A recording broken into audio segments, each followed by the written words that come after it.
Good morning, friends. My name is Steve, and I'm here today with the Malazan group, the group read we're doing for Malazan. Today we'll be discussing Memories of Ice. It will be spoiler-filled, so if you haven't read the book, please click away and don't spoil yourself. Don't rob yourself of the experience, because we'll be getting into the nitty-gritty of Book 3. So, Layla, you want to kick us off and introduce yourself? Tell us about you and what you do. Sure. My name is Layla Goshi. I'm an English professor, writer, and very enthusiastic reader of Malazan Book of the Fallen. Uh, my name is Joseph Carroll. I'm an author. I write under the pen name J.R. Carroll. I also have a booktube channel just recently started up, and so love discussing books with people. So this is right up my alley here. Awesome. So I'm Philip Chase. I also have a booktube channel, and I, like Layla, am an English professor. I am a medievalist in my day job and a fantasy fan all the time. So it's great to be here with you guys talking about my favorite series of all time. Oh, I didn't know this was your favorite. I mean, you obviously are very enthusiastic about it, but I didn't know it was your favorite. Yep. I'm Stacy from Stacy's All Booked, a YouTube channel with no content. I am also an avid reader and a big fan of BookTube, and so many of you I've met before I became a YouTube. And Philip, I've been following your channel for a long time. So I just never watched your Malazan videos because I thought that's never going to be a book that I'll read. It's just, everybody says it's so complicated, so epic. No, thank you. Military fantasy in some cases. But I'm super excited to talk about book 3 today, which I read and loved. Hey. Yeah. So before we get started, I want to just give a huge thanks to all of you because without these discussions, I would I don't know if I'd be totally lost. So thanks to all of you for coming along the journey. It's been just a great experience. So this one was kind of tough. I lots of characters. So I didn't think it could get more complicated. I was wrong. Yeah. What were your thoughts on that, Stacy? There was something you posted on the forum that I did not even until I read your comment that you noticed. I think it was in the prologue, right? That I did not notice at all until your comment. So, do you want to tell us about that? So I had to read the prologue twice because I thought I picked up on some hints about the 3 elder gods that stopped Kalor in the beginning, and he had cursed them as they had cursed him. And so I know we had met Krull in Gardens of the Moon. So it made me wonder if we had ever seen the other 2 gods, just didn't know who they were. And so I went back and reread it to see if I noticed anything. And I kind of figured out that Draconis had to have been the maker of some weapon. And I thought maybe it was Dragnapor, but I wasn't sure.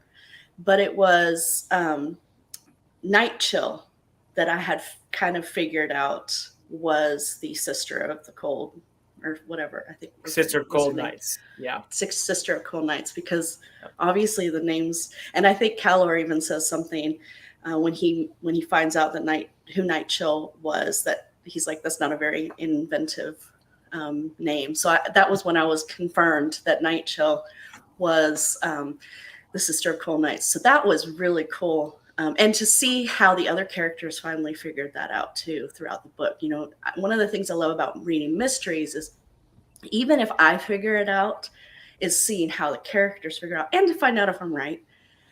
So that the prologue was really cool for me. It was like, ooh, am I right? And then 900 pages later, oh yeah, I was. That's great. That's a great catch, actually. Yeah. Yeah. Yeah, I did not catch that at all, and then I had to go back and reread it after that, and I was still I figured it out later. But that was a great catch. For me, it's been tough to keep track of all the characters and the names. It's been tough for me. So Yeah, So same. if they didn't have the persona dramatis thing at the beginning of these books, there's no way I would be able to keep up with all the characters. Yeah, it does get easier with time, but it is a vast cast of characters for sure.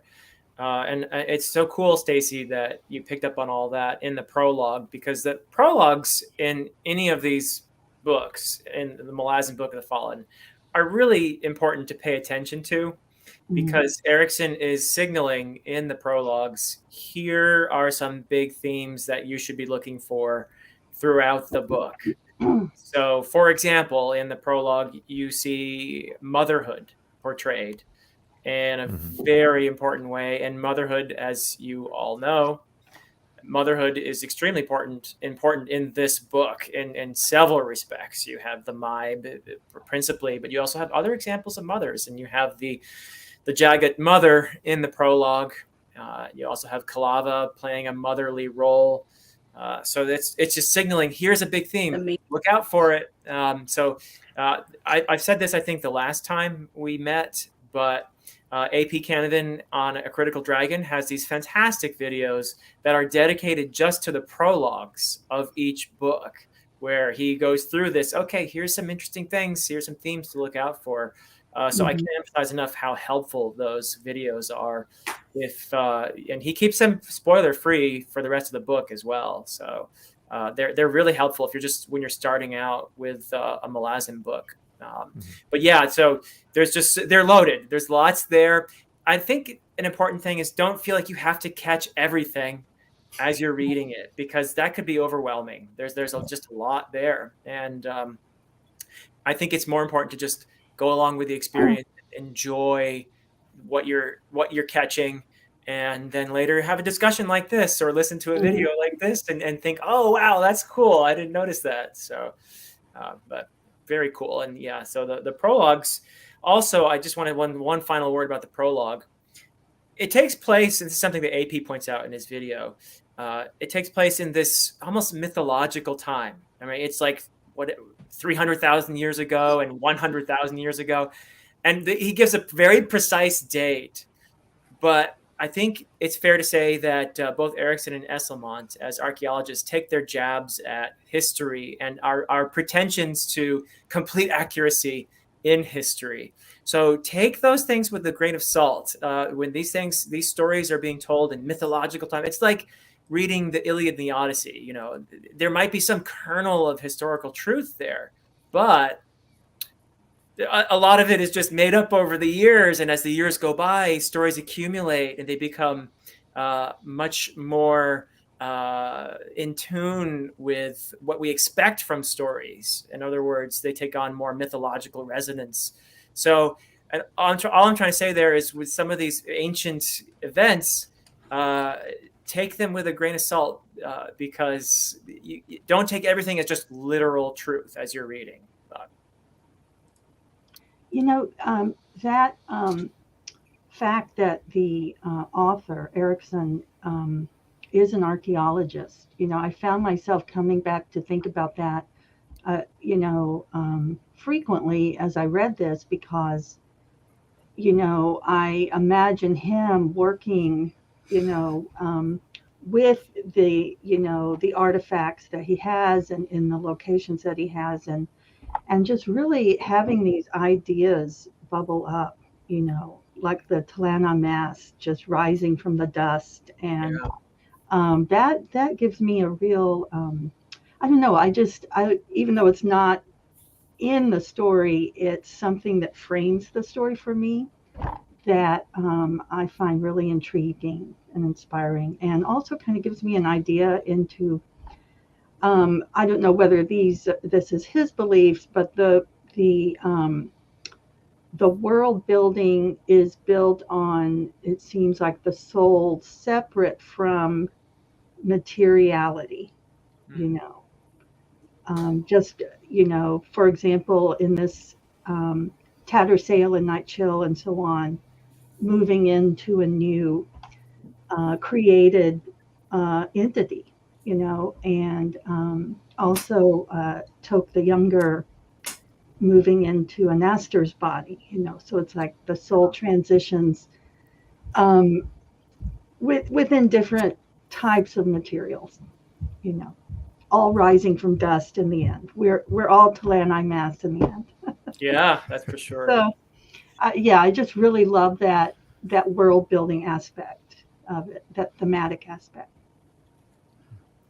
There's a lot of themes in all of the 3 books about the spirit living on past the body, and it's really cool. I mean, you see it in almost every culture within Malazan. The Wiccans in the last book, who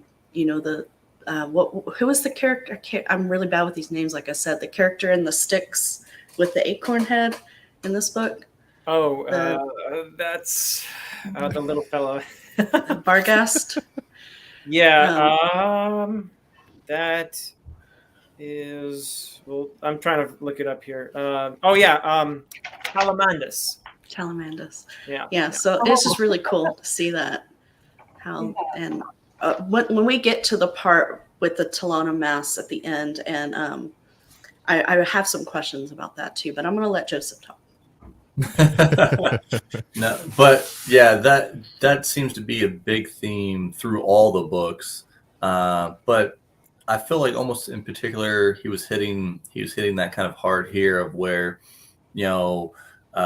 spirit is more important, almost more important than your physical body, because people move, people ascend.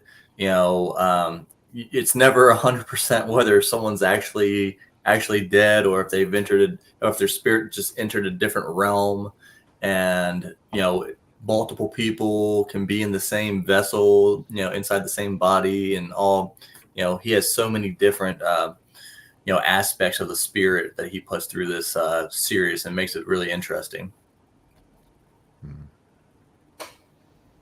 And the theme of motherhood was really strong on this one, with Silver Fox, and kind of it was a little, because the way that it's almost like she's draining the life out of. Yeah. So it was a pretty powerful theme there. And I did watch some of the discussion that you had, Philip, with AP about that, and there was even more that I caught from that discussion, but it's pretty strong theme there. Yeah, it's interesting because we tend to idealize motherhood in our culture, and we gloss over the sacrifices and the wear and tear and the aging and all of that. And I think any person who has given birth can tell you that it's not an easy process. And then, of course, being a mother is not an easy process, and it involves daily sacrifice.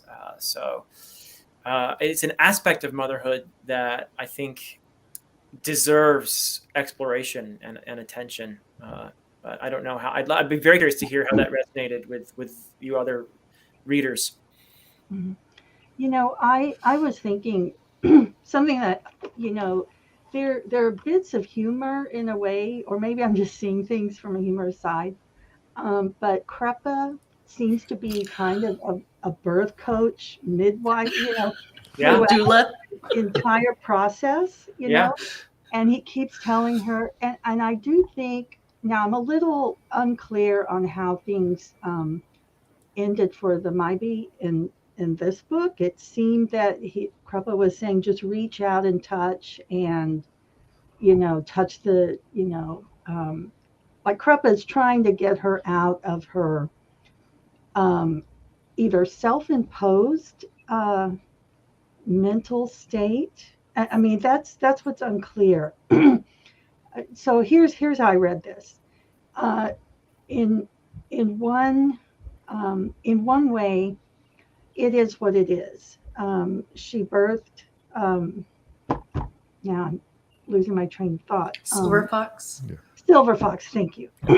She birthed Silver Fox, and Silver Fox is draining her of her power. That's one way of looking at it. Krepa helped, facilitate this. So he is there, and And then when the Maybe gets to her depressed state, I kind of read that in some ways as like, sort of the depression women can fall into after birth, Yep. you know. But then he's still coaching her to what I think is going to be a rebirth. So it's like Kruppa is coaching her through two births. The first one is the birth of Silver Fox, and the second one is the rebirth of her own spirit. But I'm not quite sure if we got there. So, and that might just be my reading of it and overlooking of how things turned out. Yeah. So those were my thoughts. And so the humorous side is that it's Kruppa, that's involved in this whole thing, or his personality as we know it. Yeah, I think it's worth pointing out in the context of what you just said, Layla, that the word "maib" means like a vessel, Mhm. right? That it gives there's an implication there of something that is being used. Mhm. Reminds me a lot of a poem by Sylvia Plath called "Metaphors," which is just a Mhm. brilliant poem about pregnancy. Mhm. And the consistent theme running through all these metaphors is the feeling of being secondary, of being used. And being a vessel for this life that is growing inside you. So it's an incredibly important perspective, I think. Yeah. What were your thoughts on that, Stacy? Being a mother, did you? In some ways, I can relate. I mean, I think as a mother, it's not so much. I mean, you feel tired and you feel exhausted all the time, and so I can kind of relate with the feeling like your life is being drained. But I will also say that I felt younger having a child than I did before, because you kind of get to explore things that you didn't get to explore. For me, I had a troubled childhood, so I kind of got to, my son and I do a lot of things together, and it's like I get a second chance of being a kid myself. So I feel younger, but I do also understand what it's like. It's exhausting. Your life is totally turned upside down as a mom, not necessarily in a bad way. It's just completely different. Yeah. Your priorities are changed. You're if you're a married woman, you're now third in line for everything, because you put everybody else in front of yourself. So yeah, it's I totally got that. But there in this book, it wasn't even just the maybe, it was just every aspect of motherhood in here was explored. The crushing, you know, motherhood of the matron. I mean, there are mothers out there that are like that. There are, even Silver Fox in the Maybe felt abandoned by Silver Fox. Their mothers go through that when their children grow up and leave the house. So I was amazed at how, I don't know if any of you guys have seen or have read the Sword of Kaigan, but that was the first book I read where you had a character who was a mother, and a lot of motherhood aspects were dealt in there. And it was the first time I'd read a fantasy book like that until this one. But this one is so much different. It's darker and it's so much different, but it amazed me that a man had written that, to be honest with you. Yeah. Even I had to write the name down. Kilava, the way that she cared for the kids, that was another form of motherhood there, that she was caring for the children. That's right. Yeah. Yeah, and that's a character to pay attention to. Just I won't say more than that because we're not going beyond this book. But, yeah. I'm not sure if try not to jump around too much, but speaking of Toc, did I miss it, or is he cannibal now? Or is that? Well, he ends up inhabiting a cannibal's body. Right. So yeah, I mean he gets put through. Was Aster a cannibal? Was that ever said? Oh, yes. For sure? Very much so. Yeah. He's one of the children of the whatever, he's part of the Dead Seed. story. Yeah, the Dead Seed. Definitely. Poor Toc, he gets put through the ringer, but at least he gets plenty of hugs in this book. soul crushing, bone crushing hugs. Yeah. Yeah. Yeah. You know, I remember during Gardens of the Moon, someone mentioned that they were so sad, or I'm not sure, Stacy, if it was you, but someone mentioned that they were sorry to see Toc, disappear from the scene, into the wormhole and maybe gone or wherever. But he has had such a journey since then, and I can tell we're only halfway through, but I just, I wonder.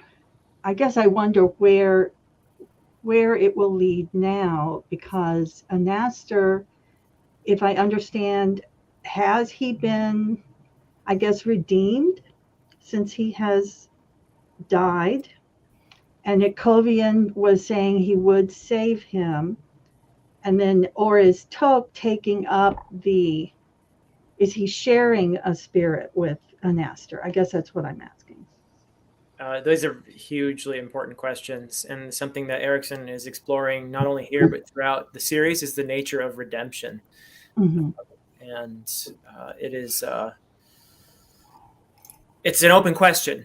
I think I would say that is something that poor Toc.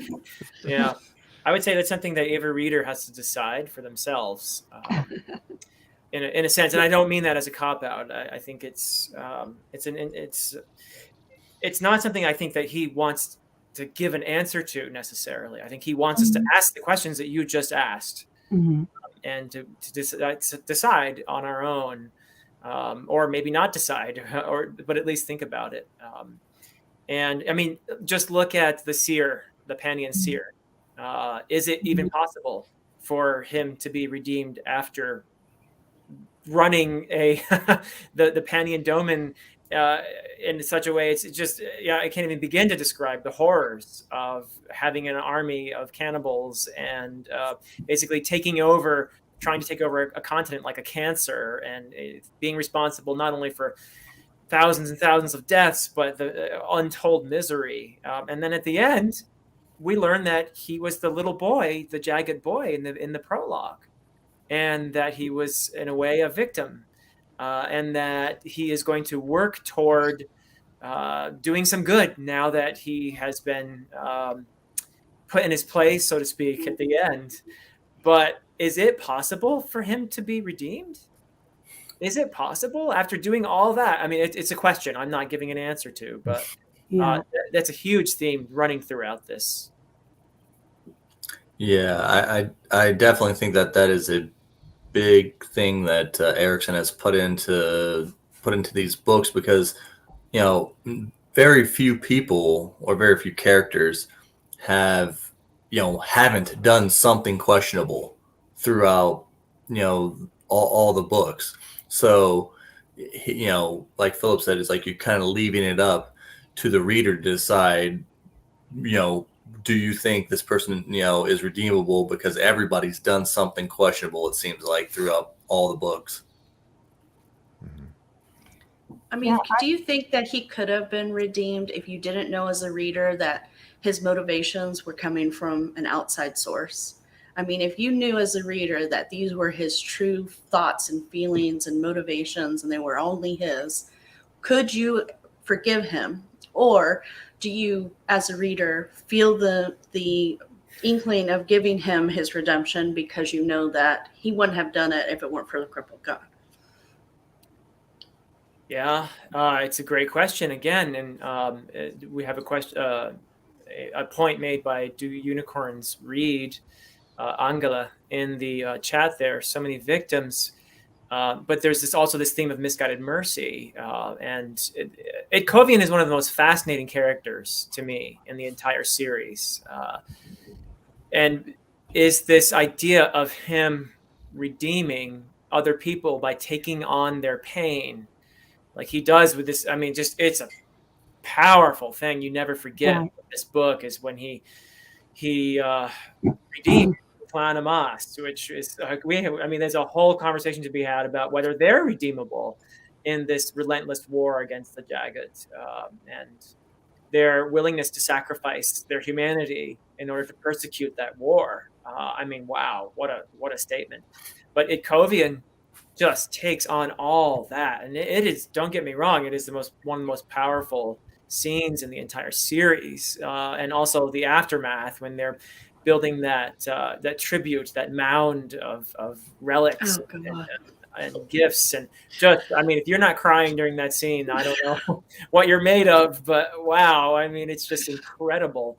But peel away the layers, and I think it's worth asking, is this right? Is it possible for somebody to redeem someone else in this way? Is it possible for someone to exculpate other people from their guilt? And it brings up the difference between, I think, giving from outside somebody a benediction versus someone redeeming themselves. So it's an important theme that'll come up again for sure. And see, that is something I wondered about Itkovian during that scene, and during another scene actually. But was he doing that for himself or for others? Like, did he feel this powerful need to do something to, soothe all of this pain? And so was the pain coming from within him, that he had witnessed all of this, and so he was taking on the pain of others, telling himself, I'm redeeming them, but he was also rebalancing something in himself. I mean, that's something I was trying to think of, and that I kind of saw that in the Prince Jalarkin situation, which I kind of saw as another kind of example of dark humor. I mean, the prince hired the Gray Swords, and he was pretty much left out of the conversation after that. And then, in the midst of all of, the mayhem, and Aster, goes after the prince, skins him, barbecues him. And then Itkovian comes back and sews him back together and puts him on the throne. And I saw that again as Itkovian trying to make things right. I think it even said something like, restoring the prince's honor or something. And so, it didn't quite put everything to right, but Itkovian was doing his best.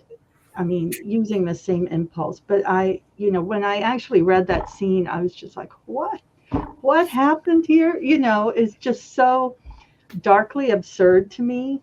Yeah. And that Jalarkin was just in this series of events he had no control over, yet he was the ruler, so. Well, it begs the question as to who was actually ruling him, or the masked council. Right. But I want to make a comment about what you said about Itkovian. I think that he really suffered from survivor's guilt. Mm-hmm. I think that he was really punishing himself.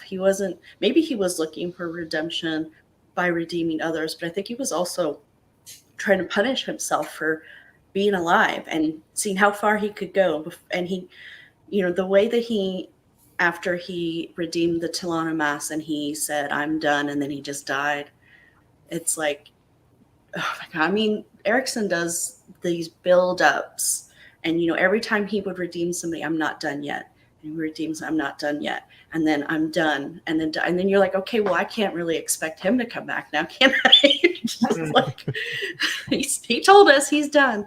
But that, Memory of Ice, the last chapter, 2 chapters, are the most powerful chapters that I've ever read emotionally in a fantasy. I mean, I had trouble seeing the pages through my tears. And that says a lot about what Erikson does. You've got scores of characters you're following, and yet you still feel something for all of them, to the point that when things happen, you either, are mourning them, grieving them, or you're happy that they're gone. So I just had to say that. It's like, it may have been complicated to follow the book. It may have taken a long time before you could separate who's who, where they're at, what's happening. But by the end, I just think that is incredible talent as a writer to be able to do that. Yeah, that's an interesting comment Eric is making there from the book. The fact is, I think the original vision for the Shield Anvil was that it was something for the company, for the Gray Swords. That's their name, right? They're the Gray Swords. Mm-hmm. Okay, yeah. So the fact of the matter is, his application of redeeming people outside of his own kind is something that is, I think, unique to Itkovian, that he broadens this role of his. And I think it has a lot to do with what Stacy, you were saying, with his survivor's guilt, with his desire to rid the world of pain, because this is a world with lots of pain. Both the Malazan world and, of course, our own, right?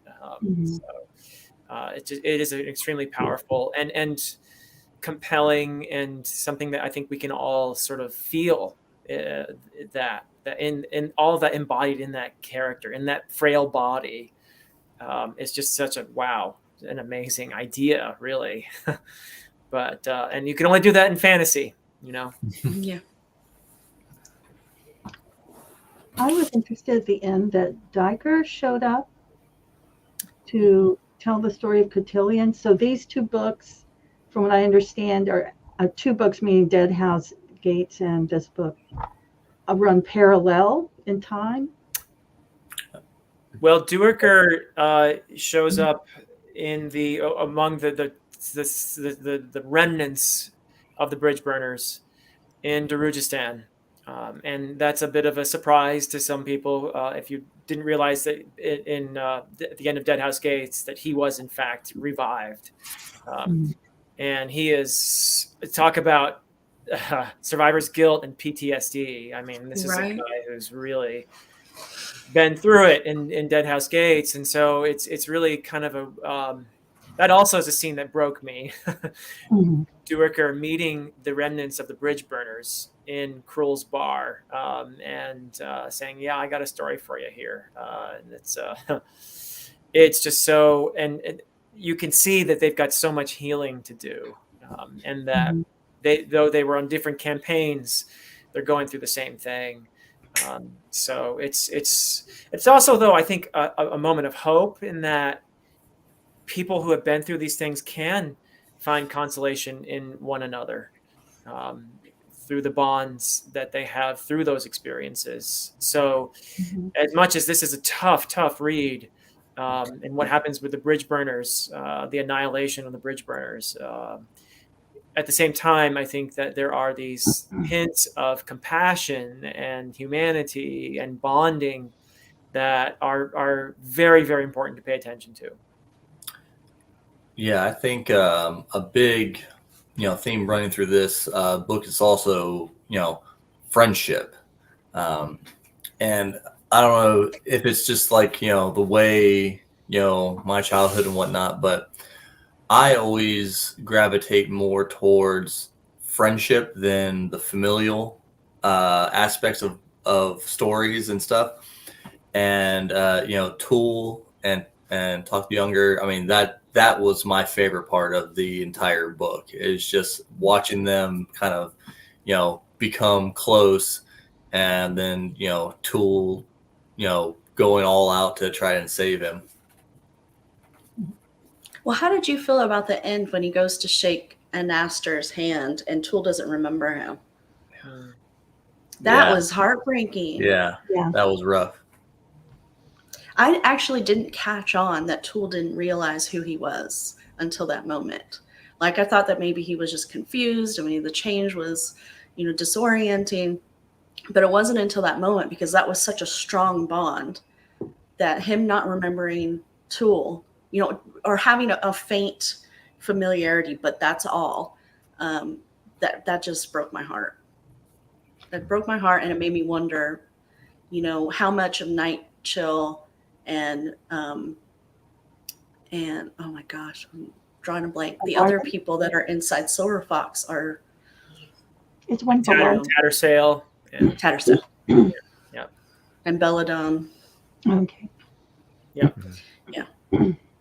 And we've talked a lot about Erickson. We've talked before in other streams about his combat, his action scenes, and his imagery, but he's really great at dialogue too. I think that's something that really the dialogue. Whenever someone speaks, it means something. Yeah. Yeah. Reading Rainbow has a nice little comment there too. I think about Buke, and it's a minor storyline, but I think it's one that resonates with a lot of people. And of course, you guys all picked up on that Keruli is actually Kroll, right? I mean, the god. So, but that path to redemption, it's a sad storyline when he, at the end, goes away as a bird, you get the feeling that he's not coming back to all this pain of being a human being, right? But there is a purity to it. I agree with reading Rainbow. Mm-hmm. Yeah, I actually forgot about his storyline. I mean, yeah, there's so many. I mean, when he brought that, I was like, oh, what happened to him? And then, oh yeah, that's right, he turned into a bird, and bye-bye. I mean, if I could turn into a bird and fly far, far away. There are days, yeah. Yeah, right. I have a question about one particular situation. The issue of whether Whiskey Jack is still working for the Empress or not, because there was a scene where who was his Trista Andy love interest? Is it Corlat? Corlat. And she, how can I put this? He doesn't reveal that, maybe, if I understand this right, he doesn't reveal that he is still secretly working for the Empress. And at that moment, she kind of gives him this blank stare, and he realizes that they all know, that Kaladin Brood, and, they all know that he's not on the outs with the Empress. He's still working for the Empire. So, I guess I'm trying to understand the significance of that at this point. I can see how that puts him in a more dangerous position. But is there any more anyone can say, I guess, without, or maybe we can spoil it. I don't know. You know what? That was a very powerful scene when Anomander Rate talks about maybe the Empire isn't as bad as we think. Maybe it is the best, better for the people than what we can offer. Starvation and all these things. I really struggled with that. I don't know about you guys, but it's like you spent 2 books making me feel like the Empire is this horrible thing, and now you want me to believe there. I don't know about you guys, but I really had a hard time wrapping my mind around that, and it made me question everything. And by the end of this book, I mean, when the Empire actually negotiates to give Carol to, is it Carol? The name of the town that the big battle happens, to give Coral. it to the Coral, to give it to the Testa Andy, because they lost Moonspawn. I mean, there was no arguing. It's like, this is but you expect the Empire to be like, no, this is ours. And so by the end of the book, I was just like, everything I believed in Gardens of the Moon and still struggled with in Dead House. Now I don't even know what to believe anymore. But what you're talking about there is probably one of the more powerful scenes, is because that's exactly how I felt going into that. I was like, what's going to happen? And nothing I thought would happen did. Mm-hmm. So I think it was just that Anomander Rake and Caladan Brood, they kind of saw the One Arms host as not their enemy anymore. I mean, they've seen what their capabilities are. I mean, they've been traveling with them and meeting with them, And I think they saw them to be more than just the faceless enemy that they had been before. And I think they started to question what their motives are. Like, what are we doing for the people? Our only reason why we're on opposite sides of the Empress is because she can't control us. But does that make what we're doing right better for the people? That was so incredibly confusing but powerful. Yeah, it's complex. Yeah. Well, Go ahead, Joseph. well, I was just going to say, I think with Erickson and Malazan is different than any other fantasy book that I've read, because you get everybody's perspective. It's like, and like Philip told us, I've watched some of the videos, and he's like, you don't come into this thinking, all right, you're just going to have one point of view and it's going to be clear who the good guys and the bad guys are. Erickson, with these books being so big, he's able to just go everywhere. It's almost like he's just giving you random looks at every place in the world, and different sections and different people are doing different things.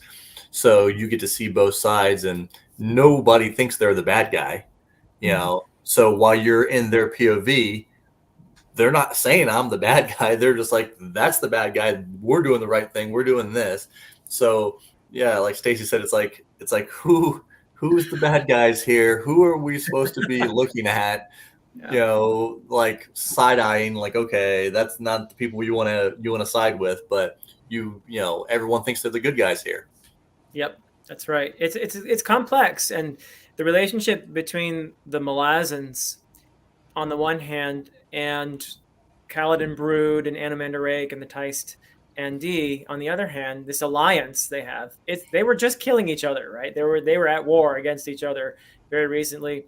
It's analogous in some ways to World War II, where you had the United States and Great Britain allying with Russia against the Nazis. So if you think of the Pani and Doman as the Nazis, there's a common enemy here that we can ally together, although we're not so easy with each other, but they're worse, so let's get rid of them.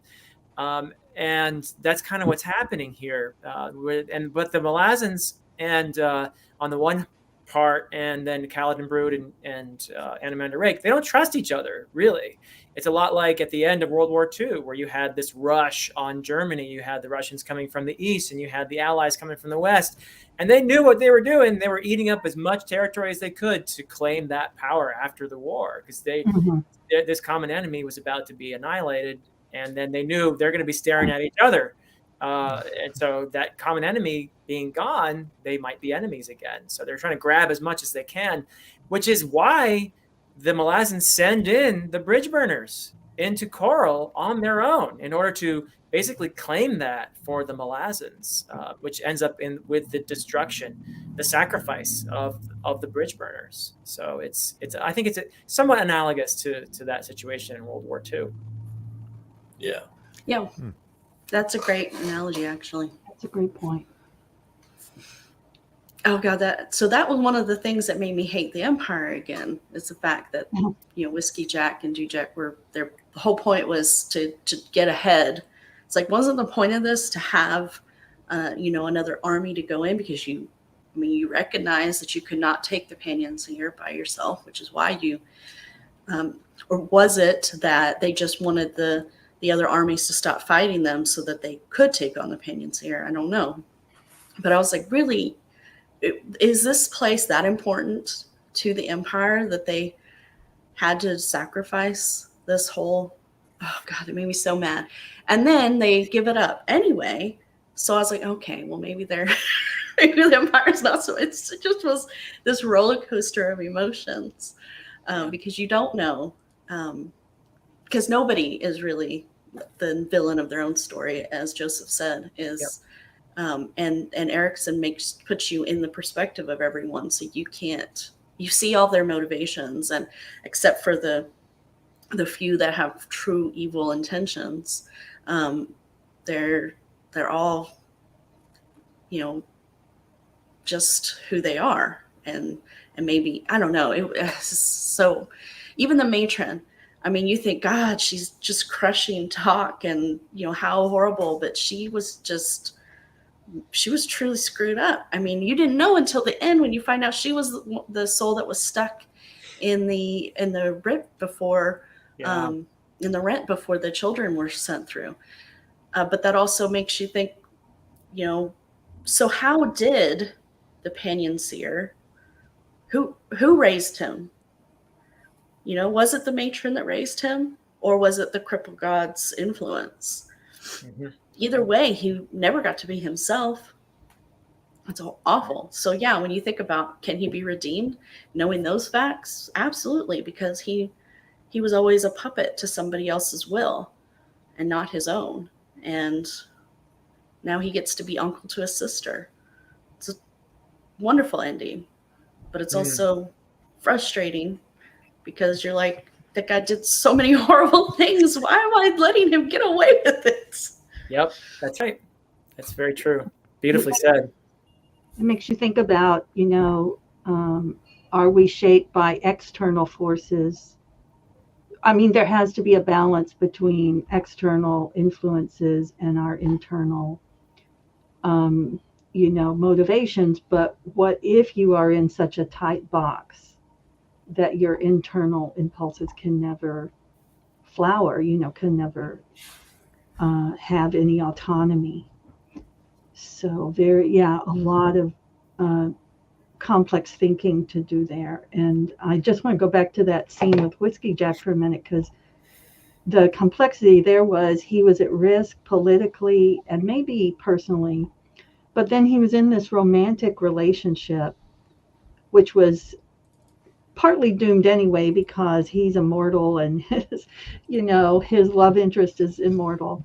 And I just love the way that scene was drawn. I think in both cases, each character situation we just have to sit and reflect on in terms of what we believe, morally or politically or ethically. Yeah. Very That's right. cool. Yeah. Eric said, get used to that feeling. Yeah. Yeah.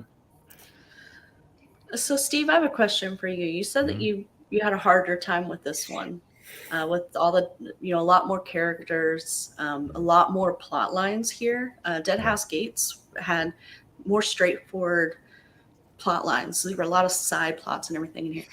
By the end of the book, do you feel like you got a satisfying understanding of what was happening, or are you still confused? I'm confused. You know what I think? Where I went wrong is I took a break from it because I was reading it, and about a little over halfway I went to Denver for StokerCon, and I stopped. I didn't want to take the book with me because I'm worried about my books being thrown everywhere. So I decided to leave it behind, and I started reading other things, and I listened to other audiobooks. And when I came back to it, I had a hard time kind of reconnecting with it and kind of catching all those different storylines. So I was a little, I think from here on out, I think once I start it, I'm not going to touch anything else until I'm done with it. That's So hard. These are yeah. complex books to be able to, I agree. to put that much. Yeah. I had to read one chapter a day because if I try and read more, it's too much. So I know you are not a big fan of reading more than one book at a time. No, I don't. I can do one read and one audiobook, and that's kind of what. So Johanna actually brought up a good idea for us is to meet mid book, and like every maybe month and a half, and just so we can all kind of connect. And there's so much going on in these books that might be beneficial to have like a mid book. That way, if we're a little lost, we can help each other out instead of going through the whole book and not understanding something. So that's something we can talk about. Yeah, that's not a bad idea. Yeah, and Do Unicorns Read says perspectives are flipping constantly in Malazan, like a poem about the ant in the rim of the glass that turns out to be the rim of the spider's lip. Yes, I think that's what is all the different perspective changes. That's what I had trouble coming back to it after a break for a couple of weeks, and I started it right after our last discussion. So thinking I could give myself enough time, and I think that was actually a detriment instead of a help. So, but you know, we're learning. So But it's something the characters go through as well. You know, there's that really powerful scene with Whiskey Jack and Animander Rake, where Animander Rake is killing these old women, and and Whiskey Jack is horrified by this, and they have this sort of confrontation, and then afterwards, Whiskey Jack realizes that Animander Rake was making actually a kind of sacrifice in order to spare him the need to deal with this. So it's just really interesting how you have these moments where things flip, and these moments of recognition. That's definitely a hallmark of a Malazan, that you get these sudden understandings, these epiphanies, which totally change your perspective. So that is, definitely look at Gruntle. You know, we haven't talked about Gruntle yet, and Treach and that whole thread in here. But his arc in here is definitely one of resisting and finally being swept along on this tide of war, which he's an interesting character because in a way, I think there's sort of a pacifist in there. But at the same time, he's a warrior, clearly. And he doesn't want to go along with the narrative that he's being swept into. He doesn't want to be the god's mortal sword or whatever. He doesn't want to have anything to do with it. And he resists that. So it's really interesting to watch the characters deal with all these complexities too. Yeah. And Seth had a question. What faction would you join up with, and why would it be Mott Irregulars? They would be fun to hang out with. Yeah. Oh, that one scene when Perrin and Quickbend come through the table that's been propped up against the tree, and the guy says, "Yeah, I have one question." Or like, "Yeah," he's like, "Where's this? That's a table, not a door." Or he says, "I'm confused about something. That's a table, not a door." I thought that was so funny. Yeah, I like how Erickson, I mean, even though these books are on the darker side for sure, he mixes in great humor and, characters. Sorry. I don't know if that was directed at you or me, Steve. I think it was at me because I'm looking pretty patchy. By the way, I love your movie, Borat. Oh my God, that's great. But like Lady Envy, I love her character. I mean, she's just so ridiculous in times, and you're like, yeah, this is exactly what the story needs. Someone just be, flirting with Toc as Tool and her people are just, destroying each other in the background, and I'm just like, yeah, I like that. That's good stuff. Or her throwing her tantrums. Oh, I love that. Yeah. You guys are so boring. I need somebody to talk to. Or how about the Segula? I mean, can you imagine God. sending a 3-person punitive force? I mean, that tells you something about the Segula, doesn't it? Right. Right. I want to know more about them. I hope we get to explore their world a little bit. Do to some degree in Malazan Book of the Fallen, but where you really get to see Segula is in Ian Esselmont's novels of the Malazan Empire. Much more about them in there. Okay. And Stacy, I know you were going through like a reading slump. I'm surprised that this book was kind of something that helped you get out of it, because I would expect the opposite. Well, I gave myself permission to just stop reading for a whole week. So I was reading too many things all at the same time. I had a bunch of challenges that I had set for myself in the month of May, and it just really burned me out. And I stopped reading everything, including Memories of Ice. And I tried picking up other things thinking, I need to read something different, and nothing really helped. And then I finally just forced myself to get back to this for the show. And after one chapter, that was it. I just kept devouring the pages, and I had to know what happened.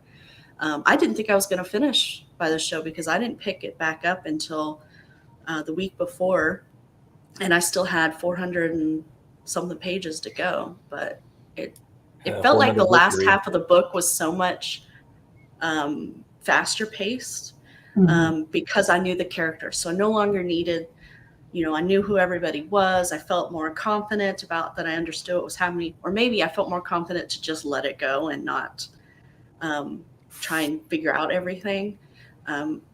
Dead House Gates had the same issue. I was trying to, make sure I understood everything that was happening. And if I didn't, I would go back and reread.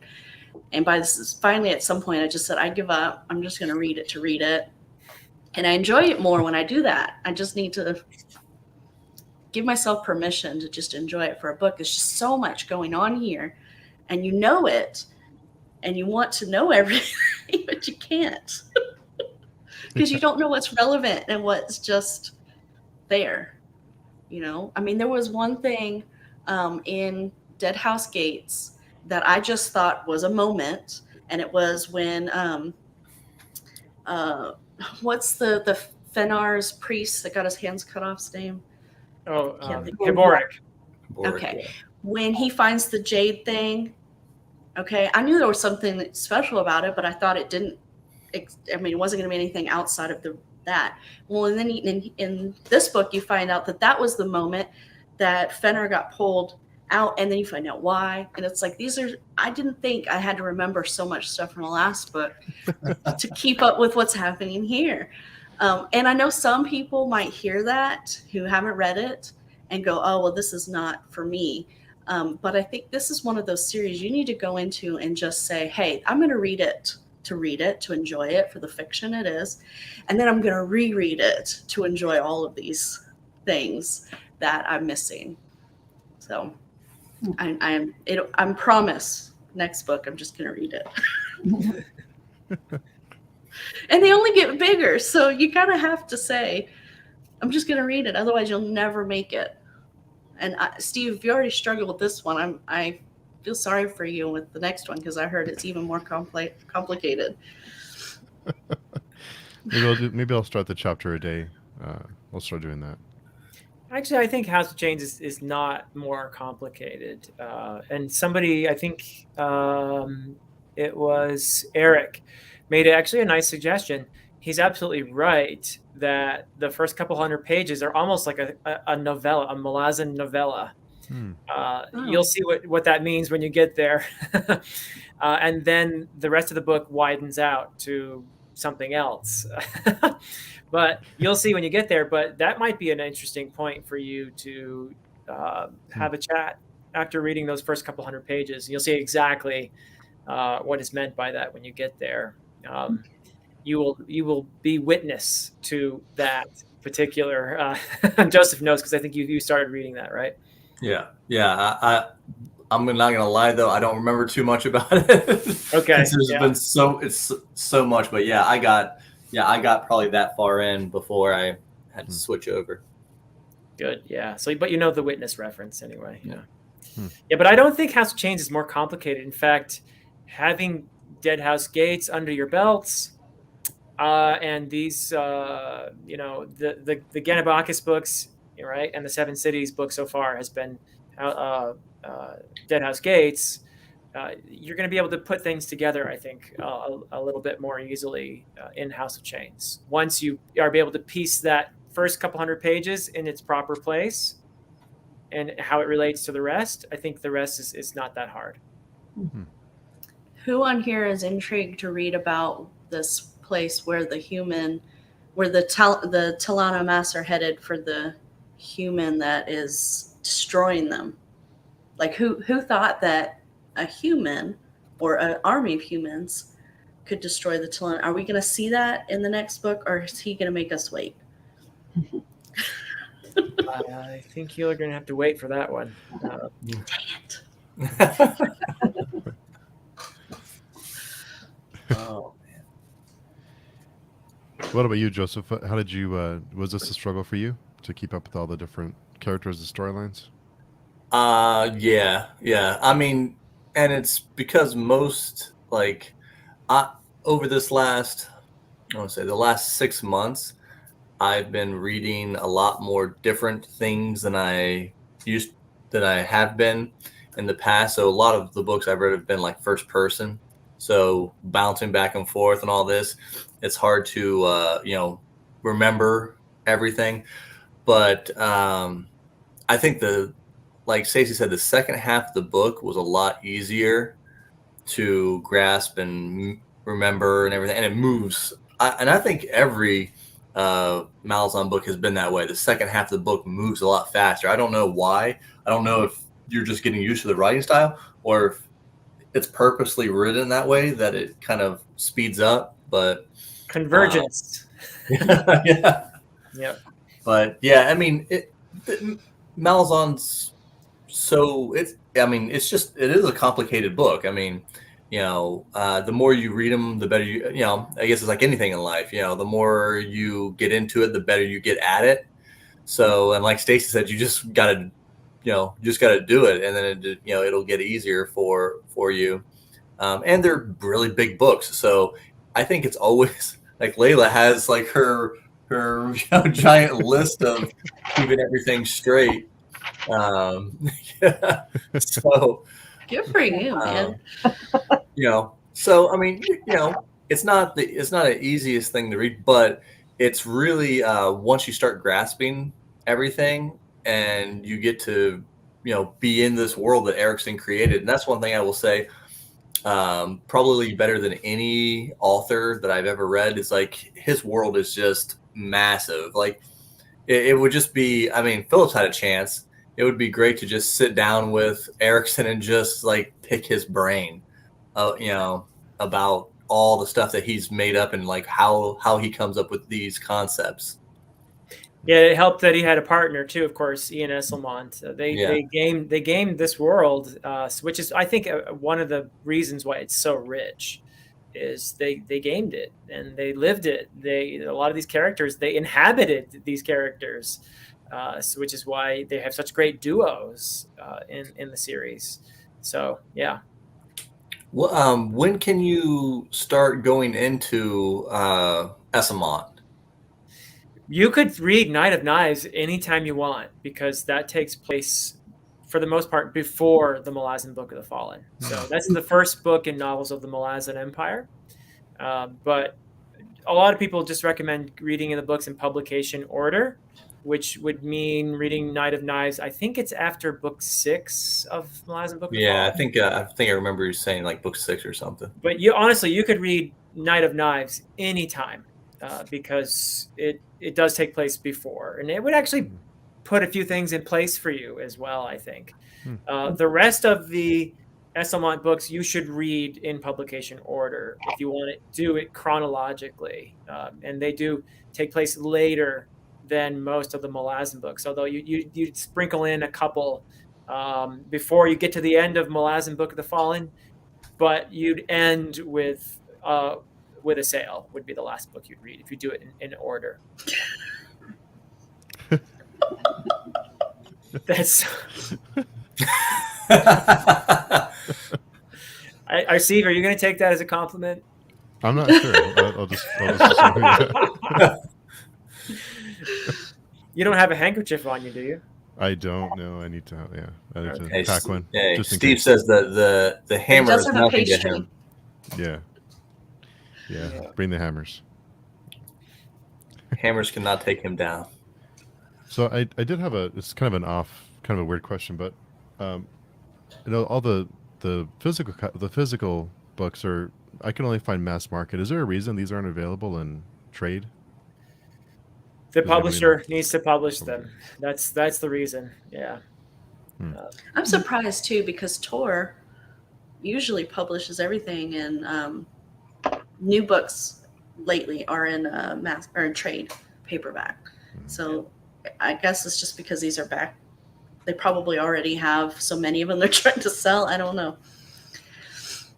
But yeah, it's frustrating. And they actually just changed all of the covers too, to match the later books. So if you go back and look at used copies, they have a totally different cover for the mass market. So yeah, they put all this effort into redoing the artwork, but then print them on mass market. It's very frustrating. Yeah, that's a perpetual frustration, and I don't know why they aren't producing more of the trade paperbacks. I really wish they would. Is the fourth book, is that the longest? No, No, it's not. Memories of Ice is one of the longer in the earlier part of the series, but when you get to books 8, 9, 10, you're hitting the longest of the series. Yeah, because I thought they start to get to around 1,200 pages, something like that. Yeah, book 4 is actually shorter, I'm pretty sure, than book 3, and they start getting long, big again around 7, and then really 8, 9, 10. Yeah. Just read the Subterranean Press editions. Yeah, okay, Joanna's confirming. Told the Hounds, which is book 8, has the longest page count. I mean, the word count. Yeah. That's what really matters is the word count. Yeah. Yeah. Wow. I can imagine those mass markets with like a 1,400 page. I read Brandon Sanderson's Words of Radiance in mass market, and it's like 1,300 pages. Ouch. And then I bought all of the trade paperback. That was it. I was done. I was like, I can't do this. And then trying to do it without breaking the spine. Yeah. Forget it. Yeah. Yeah. And let's see. I think Toll of the Hounds has 1,290 in my Mass market. Yeah. mass market paperback. Yeah. Yikes. That was kind of strange. Yeah, so I was just thinking maybe we could even do like each book instead of doing like a midway point, maybe like each book for whoever wants to come and kind of just do a catch up, and then we could do a final big meetup at the end. But just an idea. Maybe easier to follow along. Oh, Toll of the Hounds has 392,000 words. Wow. That's a lot of words. Yeah. So I think that's a great idea, Steve. Mainly, because it'll help us keep up with what's happening, especially as they get longer. But also because I don't think one show is enough to discuss all of the themes that we've only touched the surface on some of the things that happen in Memories of Ice. So it'll kind of be nice to be able to discuss everything, and then to make our predictions about where it's going to go. That's always fun too. Yeah, I think because for me, I felt a little like I was getting a little lost. But if we would meet every book or every so often, then it'd be easier for all of us to kind of, feel like we're in tune with what's going on. So cool. I know that everyone's busy and everyone has a full day today, so I'll let everybody go. But Layla, you want to just tell us where people can find you? I have mostly on Twitter at the moment. I'm revising my website. Oh, cool.